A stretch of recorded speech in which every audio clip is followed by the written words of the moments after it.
Hello, everybody, and welcome to The Experience. My name is Nora Yolis Young, and today on our show we have Sharita Starr. I'm going to read her little bio, and she is magnificent, so you guys are really in for a treat today. She's an astrologer extraordinaire. She's a numerologist, author of an awesome book. Do you have your book's name on here? It's all in a... Yes, you'll read that. Okay, I'll read that. Author and speaker. She has one mission as she sees patterns of energy and cycles through the 3 star secrets of astrology, numerology, and lexicograms to align your peace of mind in changing times, which, boy, if anybody's watching this, I'm sure you all can relate. Coined as a psychic of the planets, Sharita distinctly sees how our names and birthdays hold our keys to success. A constant student of the planets above, and I can attest to that, she is a celebrated messenger for our individual journeys down here below. Her consultations and events guide souls to optimize the many choices our free wills make in order to ordain success. The founder of Sharita Starr's Secrets, Sharita also empowers souls to understand the benefits of our natural cycles of reflection through her one-of-a-kind Mastering Mercury Retrograde workshops. She is featured weekly on Empower Radio with her Empower Scope podcast and authors the National Examiner's Star Guide. Oh, I didn't even know that. Both offering distinct timing is everything advice for personal empowerment. Her application, the Astrology Numerology Wheel for iPhone, is available on iTunes. Her breakthrough book, It's All in a Name, which is awesome, reveals the fantastic topic of lexicograms, engaging us to discover the wonders of how we can spell out the truth from our words, names, and titles. Learn more about her on how your name and birthday hold your keys to success at sharitastar.com. Yeah. So Sharita, you guys, I just have to say, Sharita is a friend of mine, and we actually met in Hawaii. I'm originally from there, but she is a powerhouse. We were doing this conference together, and she just blew my mind. Like, her mind, you're like a beautiful mind. Your brain with numbers, I mean, not in the insulting part of it, not in the cuckoo part, but in the, like, you see patterns in this. I wonder about that sometimes, but hey, we all have our magical strain of crazy, right? So I look to my own Mercury on my ascendant. That's why it spins so fast like this. And of course, it's in Virgo, so it's analyzing the details constantly, and that's why facts and figures and math is easy for me. It works. Like, next time I come, I really plan to have something like that kick into gear, because I'm still waiting. I'm on the slow train with the math and figures. I'm more big picture, not in... you utilize your intuition in a different way, know. I mean, and any astrologer would tell you, what's interesting about astrology is that it is the math. We're reading math, but we are interpreting it intuitively. So you've got to have both sides of the coin in order to do the astrology, really. Because really, it's psychological. See an astrologer, don't see a psychologist. You're much better off. Because, you start to understand yourself in a whole nother way. And that's what the astrology, the numerology, any of it, lexicograms, they're all here to teach us about ourselves, which is what we need to know about in order to work in this world and navigate in the best way that we can and not follow things we shouldn't be doing, Well, it's cool that you're saying that, because I think in a way that opens the door to, like, let's really drill down into some of, like it is a crazy, crazy time. And so, as a person with an anthropology background, I do tend to see, archetypes and personality types. And so a person who has your mastery of numbers and patterns and those kinds of things, what is your take on what is happening on the planet right now? I'm so curious. Well, for Americans, I mean, the Americans that we are, we are recording this in America, we're going through very strong cycles of potent transformation and change in this country. Very similar to what we did when Ronald Reagan was elected. And of course, we were quite younger back then, or not as mature as we are now. We'll say that, because I don't like age. You know, I never want to put age on a title. I just want to know the cycles you're in. Yeah, absolutely. that makes more sense than fretting about your age. But we're in the same cycle we were in, which is coming off of Saturn, which is why we're dealing with the president we're dealing with, which was kind of shocking, and nobody saw it coming. Well, some people did, actually. Yeah. But it's creating, this country is going through a cycle of like karmic cleansing, so to speak. So all the uglies are coming up, out of the surface, and they're rising up, and everybody's trying to deal with this. We've also been throughout 2017, a one universal year, which of course is a whole global effect. And what we saw kind of come to end and conclusions in 2016 was about the world overall going through, like, closing off a 9-year chapter, because everything in time spins in 9. There's always 9-year cycles that any person, a business, the countries, the world will experience due to how the math is going to circulate. So as we're working, especially looking forward, we've had all these new beginnings this year in 2017. People really were more ego-oriented than they were, looking to another person or seeking to understand, so to speak. Everyone's boasted their opinions, what they think, and so on and so forth. And it's a riling energy that has been going on in the planet, especially in this country of all things as well. Totally. The universal is a really great word. Go ahead. Sorry, it's a great word.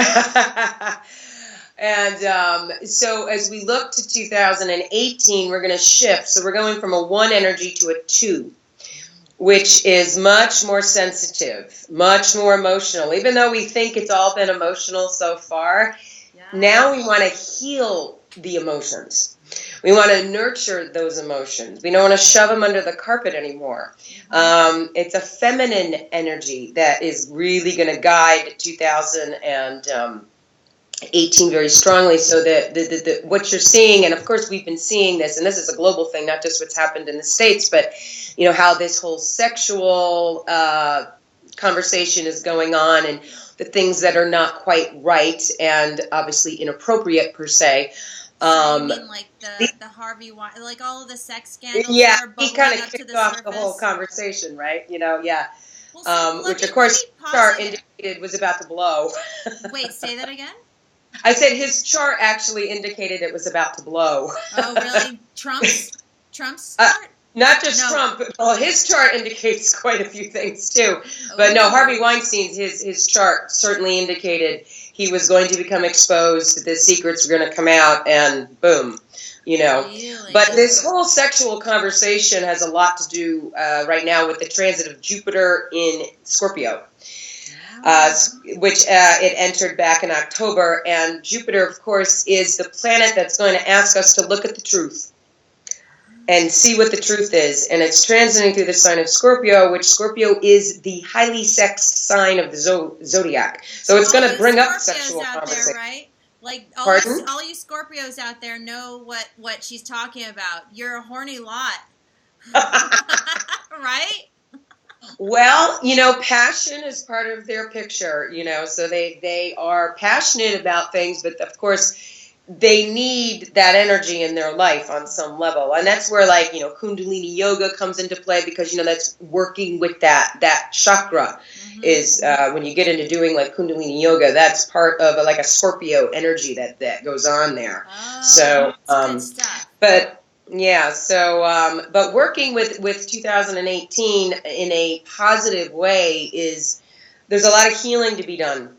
The whole world is going to deal with this. It's not just the United States, but it's a global thing of, let's take a look at all this ego stuff that popped up all over the place in 2017, and let's take our new beginnings and cooperate with them and nurture them and move forward. And it's a very, like, I want to say also like a divine feminine energy that's going to start to fill over the planet.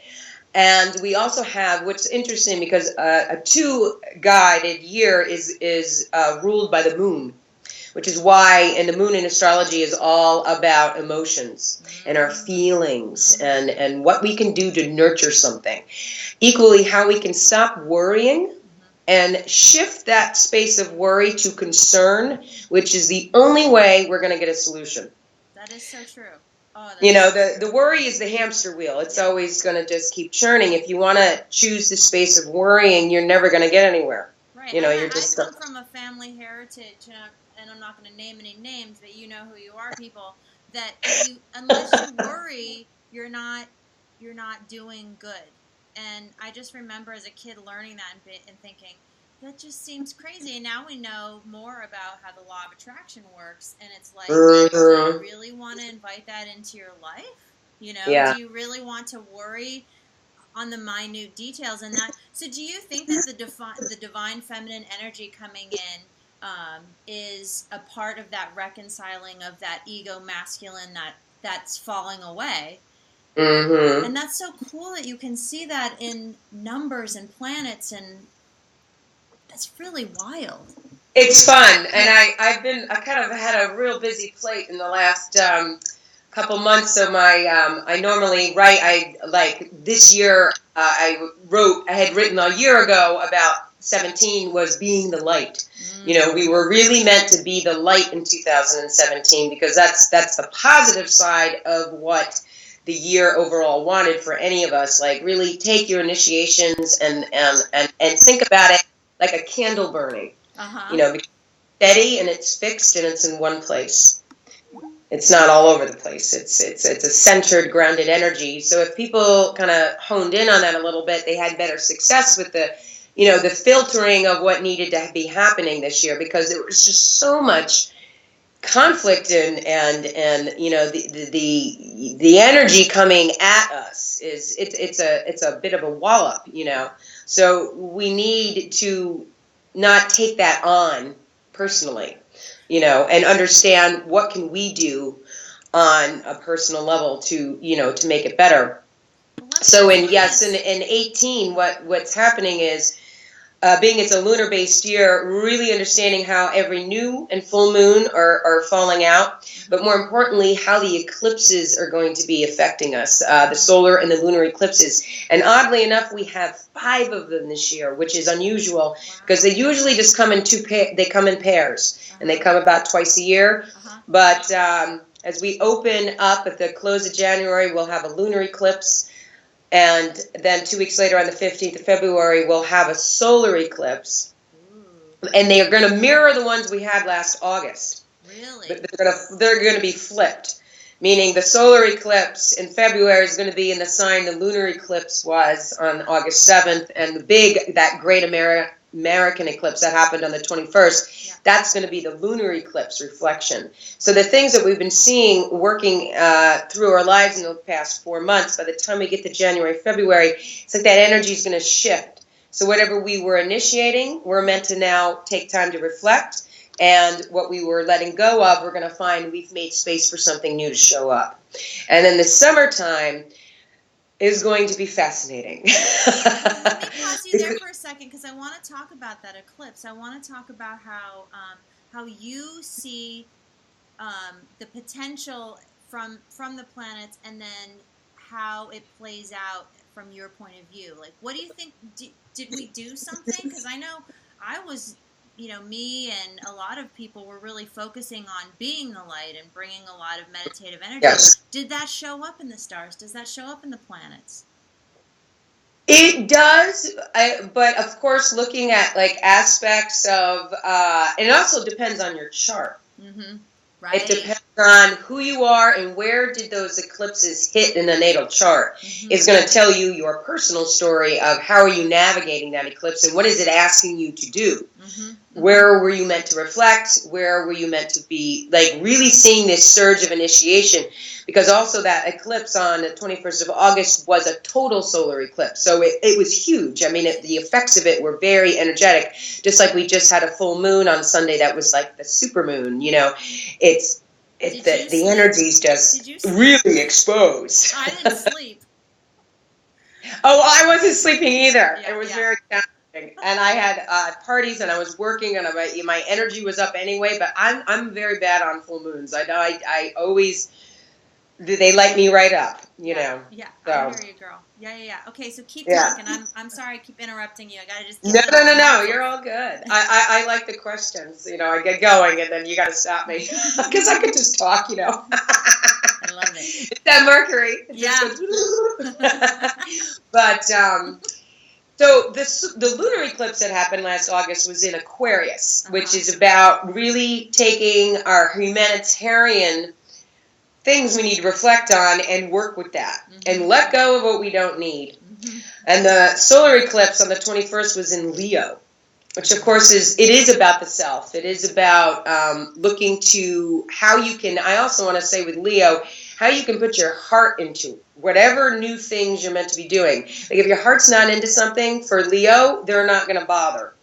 Or if they are doing something and their heart's not into it, it's like it causes like harboring and negative energy to show up, especially within the body itself. So what we're going to be doing is taking all of that heartfelt energy that was meant to be coming from the Leo side of life, and by the 31st of January, it's going to go into reflection for the next 6 months. So what we started, we're going to like take the time to like revise it, rework it, redo it. And the clearing we did from the lunar eclipse on the 7th of August now is going to get the hit of a solar eclipse on the 15th of February. So now we're going to say, okay, well, what have we thought about? What have we revised in this area of our life in the last 6 months? And now how am I going to change and move forward? Because it's like we've kind of made fresh ground to plant again. And we'll see that unfold. And then that'll take us into the summertime, which we will have 3 solar eclipses this summer, which is unusual that we get one more, because normally they just come in pairs. So we'll have a solar eclipse on July 12th in Cancer, leading up to another lunar eclipse on the 27th of July, and then we'll have another one in early August. That's a solar eclipse. But what will happen once more is the energy is going to reverse itself. So the same pairing of eclipses we had last year in the summer, we're going to get the same hit again this year. That's amazing. That's going to be incredible. So I'm so glad you have an app, though, because, like, is this the stuff? I haven't even checked out your app. I don't think I even knew about it, Sharita, but is this the kind of, like, can we just keep you in our pocket? So we're like, oh, what does Sharita have to say? Because, like, I'm feeling it's totally more wonky. The app is not like an app where it's going to get updates every 5 minutes. It's basically a teaching tool about how astrology and numerology relate. So it's going to teach you the connection, because how you can look at astrology and numerology together alongside of one another is the connection of the planets. The planets guide the numbers and the planets guide the signs. So whether you're looking at a sign or a number, you're looking at, and this is how my mind channels and reads, is I'm reading planets. I'm reading how the energy of the planet is working through the sign or working through the number. In any given case, whether it's a personal story or it's your forecast or, you know, whatever's going on. Right. That's really how we see energy and what's going to be circulating around you and how can you optimize it? Because, the bottom line is, as we know through the law of attraction, there is a positive and a negative side to anything. And we can choose. That's the free will, So right now the collective energy is leaning on the negative side a little bit. Yeah. But there's a lot of people out there trying to balance that out with working with the positive energy, because there is still positive energy in this world to reap. Yeah. It is not gloom and doom right now as much as we are being told it's gloom and doom, or if we're choosing to believe it's gloom and doom. Right, right. I'm so glad you're saying that, because it's absolutely true. It's just we're being shown that, so people are thinking that it's everywhere, and it's not. Like, don't buy the hype, don't drink the Kool-Aid, everybody. Be that light. Be that We light. never drink the water anyway anymore, so you know. Especially the water. Yeah. We That's have well gonna water. be, We've that's a got well healing water. thing right there. We need to heal the water on the planet, you know. Totally, and we can do that with prayer. So I want to go backtrack a little for our people who are awakening and who are watching this show. People are, as you probably are seeing, are awakening at a rapid pace, and so. Talk about your awakening. I mean, we talked about it the first time we were on the show and it was just audio, but share more about how you knew and got into this. And I know you had mentors. Just talk a little bit about what brought you into astrology and numerology and lexicography. There's all sorts of different ways, but the lexicograms, they're called lexicograms, as I learned about them, but then you get people going, oh, it's lexicons and all this other stuff, but anyway, it's just the art form, basically in a nutshell, just to clarify what lexicograms are, it's the art form of taking words, names, and titles, deriving anagrams from them, which means you're only going to spell out the word using the original letters in any of the given name words or titles, and you're going to phrase those anagrams like poetry or prose, and it spells out the truth. That's so cool. It's like rapping. It's like everyone has their own, everyone has, your name will tell your story. It will back you up. It'll back up your astrology and numerology half the time, what that analysis is going to share with us. Your name is important. Any name is important in life, but you title anything, and aside from the lexicograms, you also have numerology associated not only with a birthday, but with your name. So your name is how you legally spell it is always important, because every letter in the alphabet is attached to a number. So we always want to know, well, what are we dealing with? Because how you legally spell your name and have it imprinted upon any exchange of money in your life is going to direct your career as well. It's going to be, it's an unseen energy naturally, because, we don't all see numbers attached to our names and the letters in them, but that's part of that, how you legally have it printed is pretty, it's significant for what you want to do. And you never want your name, legalization of your name, to conflict with who you are through your birthday, because you can't change your birthday, but you can tweak your name, as I like to say. Yeah. So whether you use your middle name, you leave it off, you just use the initial, that's all it's very significant to understand in your overall picture, especially, of course, with whatever it is you really want to do with your life and be how you want to be seen in the public's eye. So that's that little tidbit there. But it must be fun. I got to noodle with my name more and see. Maybe you could give me some tips of. You have some fun little things in there, goody stuff. We love fun stuff. We love the juicy, like you say, the juicy details. The juicy stuff. It's great. But back to your question of how did I get into all this? I started reading the horoscope when I was 7 by default, because it was next to the funnies in the paper. And I just took note of it. I didn't think anything of it. And then I remember being, continuing on after 7, and then I would find out people's birthdays in my life, and I would read their horoscope as well as reading mine. And then I just got into this habit, and again, not thinking anything of it. And, I got into tarot cards in college, and I just sort of started to collect some books, but it wasn't until my Saturn return, which is a cycle that happens for all of us at 28 to 30 years of age. Saturn is a planet in our charts that takes 28 years to transit around to where it was when we were born. And Saturn is our planet of responsibility, stability, learning from our experiences. He's kind of like a father figure planet, if you want to look at him like that. He's also, as it takes him 2.5 years to get through one section of our life. And when we're looking at an astrology chart, there's 12 sections, which of course is guided by the 12 signs, but yours is individualized because we got to know that time that you're born to figure it out and to cast the charts per se. And so when it was my Saturn return, I happened to have a Saturn natally placed in my house of career. So it took me until I was about that age to figure out what I really wanted to do. I had been a theater major in college, and I dabbled, of course, I worked in many restaurants because that's what you do when you want to be an actress. Hand in hand. And of course, but that line of work, it aggravated me and frustrated me over time. And I was working with a new age music company. I was in Denver, Colorado, and there had been a book given to me by a friend back in my 20s called Star Signs by Linda Goodman. And I kind of dabbled with it a little bit, and it was a fun book, but I never finished it. I just sort of like put it off to the side. And then I was at this New Age trade show during my Saturn return, and I was walking around, and at a booth I saw this deck of cards. And so after that book had been published, there was a deck of cards that were also established that related to the numerology that Linda talks about in Star Signs.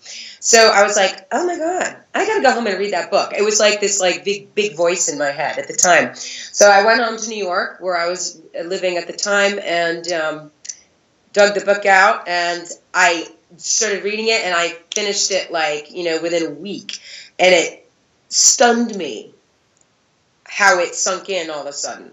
It was like somebody just put on a switch in my head. So and I was also during or post Saturn returns. Pardon? During or post Saturn returns. It was my Saturn return was happening. Was happening. So Saturn was transiting over my natal Saturn, saying, "Okay, this is what you're going to do." Although I had no idea, even when I was reading the book, that I was going to be doing anything. But Linda says in the book, she goes, don't take my word for any of this stuff you're reading. Just apply it. Yeah. So it was like this big light bulb. It continuously just kept going off in my head. And I was like, I had all these people's birthdays. Like, I had people I had known when I was a kid. And I was just thinking of, and I started comboing what she said about the signs and the numbers and how this works. And I was like, oh my God, this is fascinating. I was blown out of the water. And she was right. I mean, she was just absolutely spot on the money. And even what I understood about myself, like how the day of the month I'm born on and the sign I am. And I'm like, yeah, that all makes sense. So it was about a year later, I started to develop a business because it made sense. And I started to read people, and they were like, how do you know this stuff? Right. And this is just how it evolved. All the dots. And I want to just sort of point that out to people who may be at the point in their life where they have a few of these moments that are interesting and they may hold fascination for them, and just trust, keep following the breadcrumbs, right? Like sometimes the bread trail, it drops in at a certain point. And it'll be clearer if you just continue to stay open to it. I mean, and look at Sharita, a perfect example. Yeah, and then I had gotten to because when I had first read the book or kind of scrolled through the book, I never had gotten to those lexicograms. I just didn't read because it's towards the end of the book. And it wasn't time, right? That just ties it all in together. Uh-huh. And I got into these lexicograms, and I was like, what? And I started looking at celebrities' names, and again, even my own family, and just people I knew, and I started to see what she was talking about. I'm like, oh my God, their stories are in here. This is just amazing. What is this? Who thought this even work? This is magic. It was magical. And so I was like, and she says if you apply the astrology, the numerology, and the understanding of your name, you are going to have a crystal ball view into your life. And that was the best advice I've ever gotten. And that Thank you, Linda. It's never failed. And so now I say to people, planets never tell me any lies. They tell me I'm correct. I'm like, but it's not me. I'm just the messenger. It's just the planets are telling me the truth is what I know. Yeah. That is at this point in the venture. So do you feel like the realm that you operate in is growing? Like, I know you are expanding because you have an innovative way of seeing forward, but do you feel like there are advancements being made in astrology and numerology, and are people other than you doing lexicograms? I don't see a lot of people doing lexicograms. That's one thing I don't see very much. I had never seen a book on it. Like, I composed, which is why I thought, like, well, why not start with this? Because nobody's done it before. Because there are, do your research. You will find oodles of books on astrology. I'm very guarded with what I kind of allow into my space, because I study, but the books I use and have worked with are ones that are the older ones. Mm-hmm. And not to say I don't want to keep up with the Joneses, so to speak, but I have my own Joneses to do. Mm-hmm. So the more I kind of just filter and don't get too much into what other people are saying, because then that messes up what I need to say. Right. So to speak, because it's a channel that comes, whatever really this is it's my own channel. So I don't so much read up on the modern stuff, because I got to keep myself clear to be able to do what I do. Right. So. Like, it's what you resonate with, and I think just sort of tying it back to the awakening of individuals who may be watching this, just that there are people who, and I'm similar, Sharita, where people are asking, oh, do you know so-and-so? Do you know so-and-so? Oh, that reminds me of so-and-so. And I'm not an avid reader of everything that's coming out. No. One reason I'm a mom, but a second reason is because yeah, exactly. I'm just adapted to that role as well. Yeah, you're a mommy too now, and so just having that. Having your own discernment guiding you forward in what you're offering, being a clear channel for that particular modality that is specifically your signature. Yes. Yeah. It's totally got to keep okay, it clear. people. It's totally okay. And if I happen to agree with what somebody else is saying in the modern day world, then we are reading it the right way, but we're not going to copy off of somebody else, so we can't get that.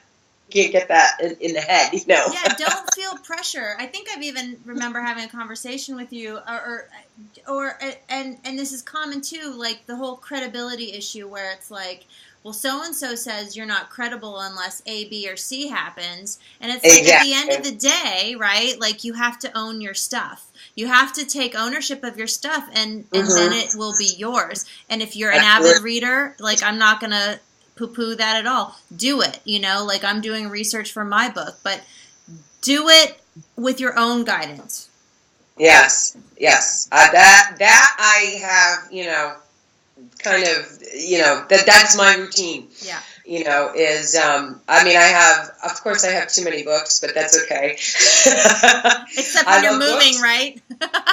But I've always collected over the years, and I had already had books before this, like, the big light switch went off during that Saturn return, and equally what it was interesting about that timing in my own life was numerology will tell you when you shift into a different period in your life. So there's 3 significant period cycles that we all will experience along the journey.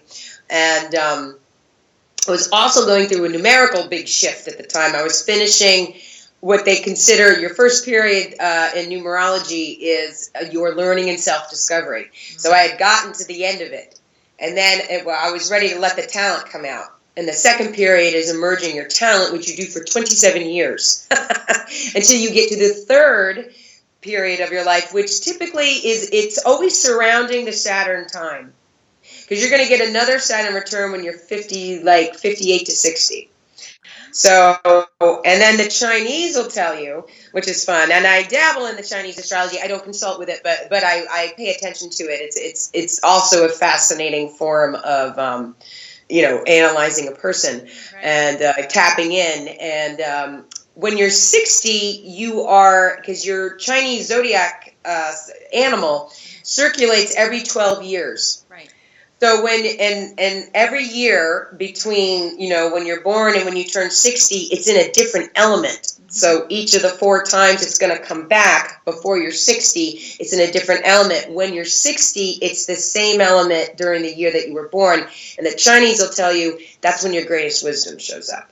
Wow. So we're still learning, but it's interesting because in tropical astrology, the Western astrology, it aligns with the Saturn return.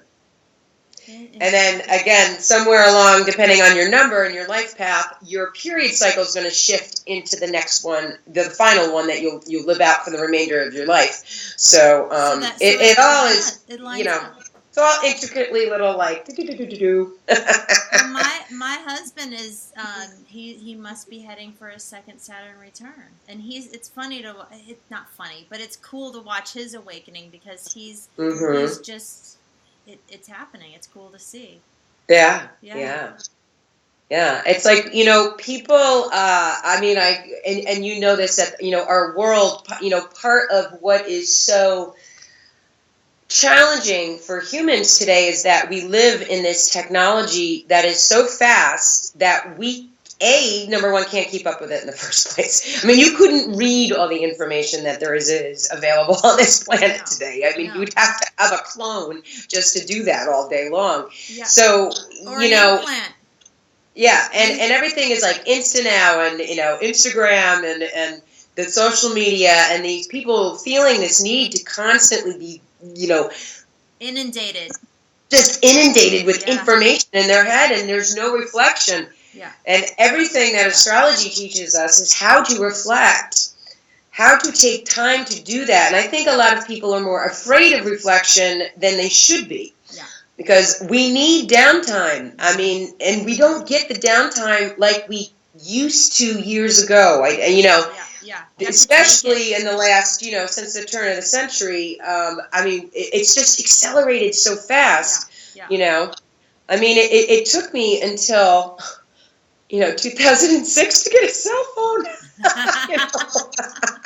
I sort of resist this. That's my life path. I like to stick with the traditional kind of, quieter way of living. The simplicity of living is what I really like, but I feel that technology has complicated a lot of things, obviously, and I don't know how to. I'm working with that in my own way as well as a human being, but I try to keep things as simple as possible. Yeah. Because that's important, and that's part of the shift that's happening in the world today as well. Mm-hmm. Is that we need to be simpler. Yeah. As complicated as things have become, we've got to learn how to bring that balance back into play, and get away from the technology. Not completely, obviously. It needs to use it as a tool that it is, I think, in my opinion anyway. And, because I see the kids really, they're wired differently anyway. Oh, yeah. And so that's, do you see anything in astrology that is reconciling what we're seeing technologically? Is there a way of looking at it that I think you're going to notice over these 9 years that we're in that there's going to be something that's going to shift it back into more of a grounded space. Mm-hmm. And I think how there's AA for people who are addicted to alcohol or narcotics or whatever the case may be. Right. I think there's going to be a kind of a bit of a movement for people to figure out how to not be addicted to technology. Right. Oh, for sure. I think that's really part of, you're going to start noticing people offering that type of class, workshop advice, go to meetings. That's an interesting juxtaposition, because then you also have people who are transhumanists who are they're accelerating that whole point of view, and I don't need to get into the whole transhumanist movement, but it's going to be an interesting time. And do you see in terms of the planets and astrology, because there's a lot of talk about ascension energy. What's your take on that from an astrological point of view? And numerological. Yes. Well, I think the healing needs to happen before there's a lot more ascension. And of course, that does also depend on the individual. Right. And what individual has done to be, aware. There's just so many people in life, I think, following too much news, being so inundated, as you said, by all of the energy that's going on in the world, and people do not understand they can't be so obsessed with something they have no control over. Right. So they feel like they're being led down the wrong road through this inundation. Yes. Yeah. And then, we have to wonder why is there so much, and it's not just here in the States, but I think the States probably has some of the highest statistics of people having cancer and, being sick or just being overweight or, whatever it is. And, you go overseas and people still get things wrong with them. Let's face it, it's not perfect over there either. Right. But the lifestyle is different, we are a consumer country, we're like, hey, it's broken, let's replace it. We don't have, this country's very young. It's like we're like a teenager in America. And where we are as far as how the rest of the world has evolved at this point, or other countries, we're teenagers. So you spend a lot of time in Europe, right? You spend a lot of time. You spend a lot of time in Europe. Talk about what you see there compared to the American vibe. Well, if we had the choice, we'd be there right now. But right now, talk about it. What do you think? What's happening? We still need to be in the States right now for a little while longer, but I do believe I will be over there at some point, and maybe living on a boat, which is really the ultimate goal. Wow. How cool. But no, their lifestyle is completely different. What I do notice, yes, people have cell phones there. They do all the social media, but it is not this obsession like it is here. Their media as well, as far as their news media, is very differently presented than how ours is.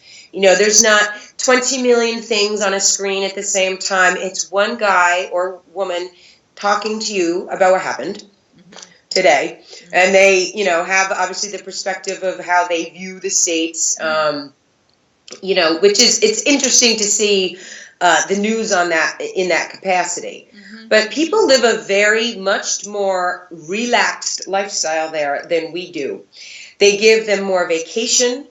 It's set up so differently than what we're doing here. And I think America needs to fix some things, obviously, in how, yes, I know we're a democracy and obviously we're set up that way, but it's almost like people are slaves in this country in their own right. Yeah.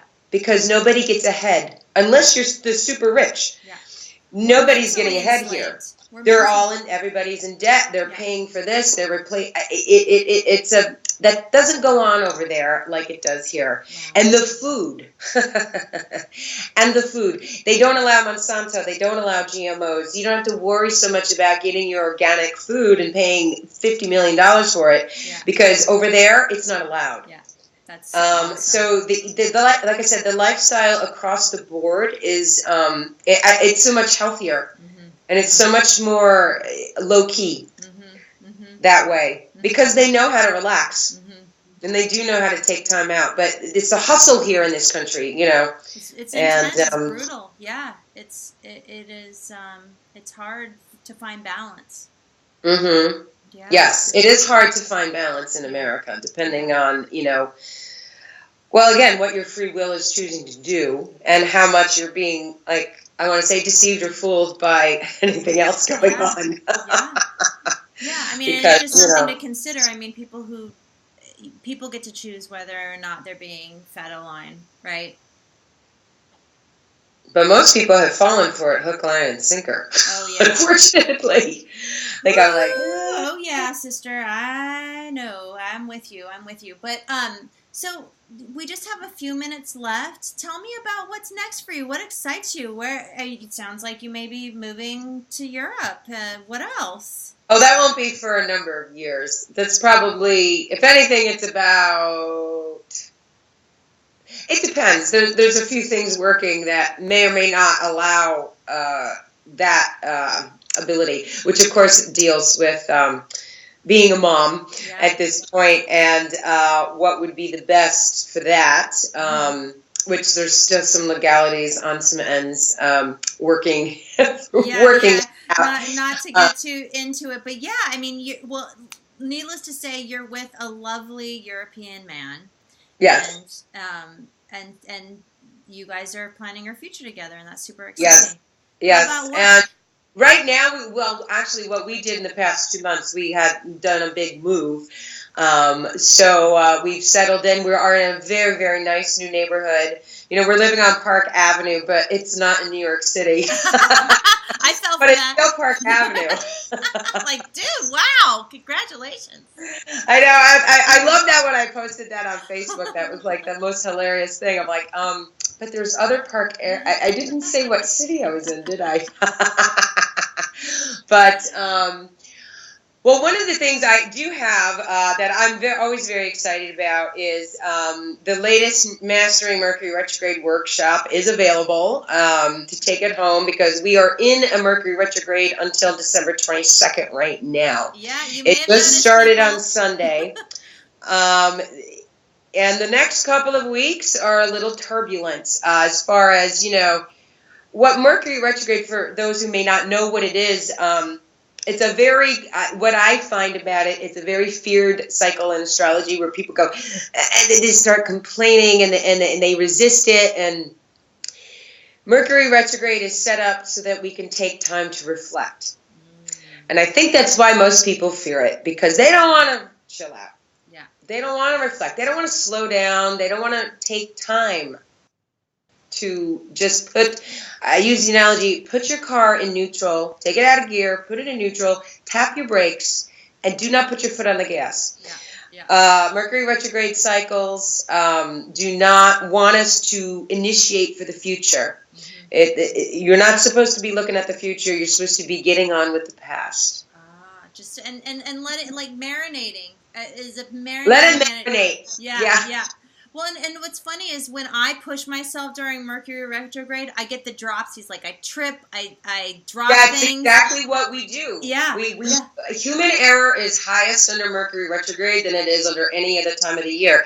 And if we're rushing, that energy is going to unfold even more. It'll be like a domino effect. Yeah, like when you're trying to pick up a ball and you keep kicking it. And then you're like, and then the whole thing goes completely chaotically haywire. And but Mercury is meant for us to slow down and just take a look at things, especially most connected to the past 3 months since it was retrograde last, which of course was mid-August through early September was the last one, which of course was all associated with the eclipse season and stuff. So, August was very like a light bulb this year. Yeah. Yeah. So, and it's interesting because we'll notice in the next couple of weeks leading up through December 22nd is, especially for Americans, this Mercury retrograde affects our chart significantly. It's right on our ascendant. It's right on the surface. And equally with Donald Trump's chart, it will also go back over his natal moon. So as much as we have thought he is emotional, if you're paying any attention to that, like a bit of a meltdown could happen even more. So, as I say, exciting. Wait for it. But Mercury is retrograding in Sagittarius right now. So it is stationed on Saturn, which is finishing up its journey that it's been in the last 2 years in Sagittarius. So again, going back to Saturn, that planet of stability, learning from experience, taking your time, really utilizing your patience. This week is tricky because they're both on top of each other. We just had a full moon Sunday, which was in the opposite sign of Gemini. So people are really dealing with stuff from the past because it's just it's a double layer cake of reflection right now for the next 2 weeks. And a lot of stuff, you're going to notice the past is gurgling, gurgling, gurgling, gurgling, and whatever you haven't resolved needs to come up. And you need to address it and need to work through it, and don't shove it away. Yeah. Because if we do that, then, we miss the step. So that when we all want to move forward at the end of December, especially pop into our new year in 2018, we can hit the ground running rather than, forget to do the homework we're supposed to be doing. And I always say, these Mercury retrogrades are like soul homework. It's like, this is your time. Look at Sagittarius. If you know your chart, look at where Sagittarius is. That's going to tell you what area of your life you really need this reflection in.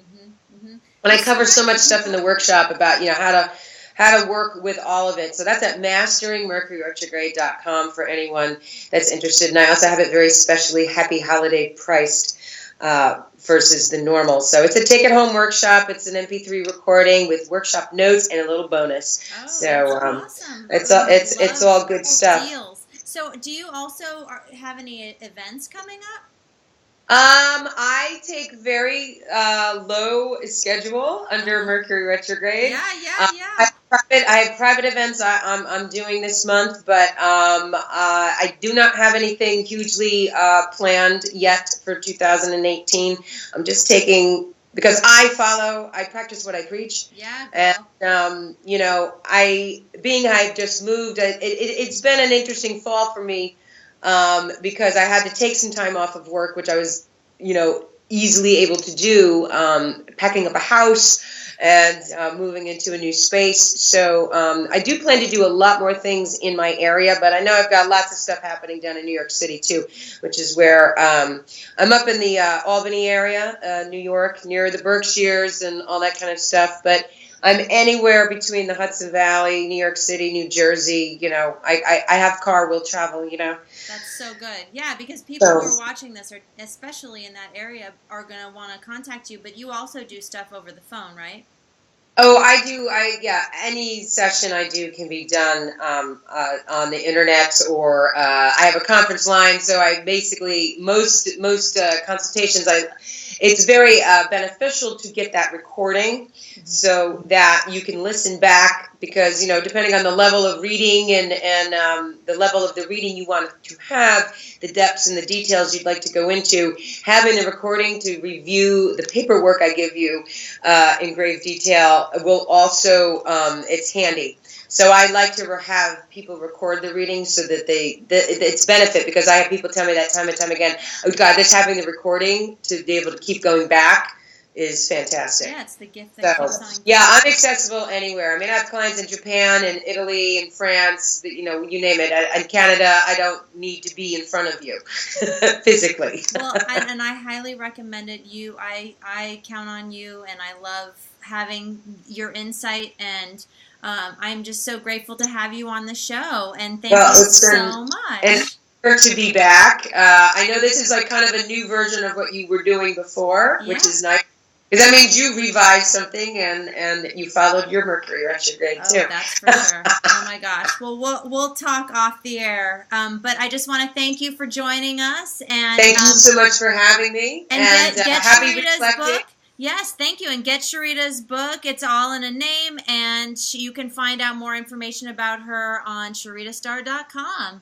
And until next time, have a great day. And find out more from Sharita to master this Mercury retrograde. All right, everybody. Have a good one. Take care.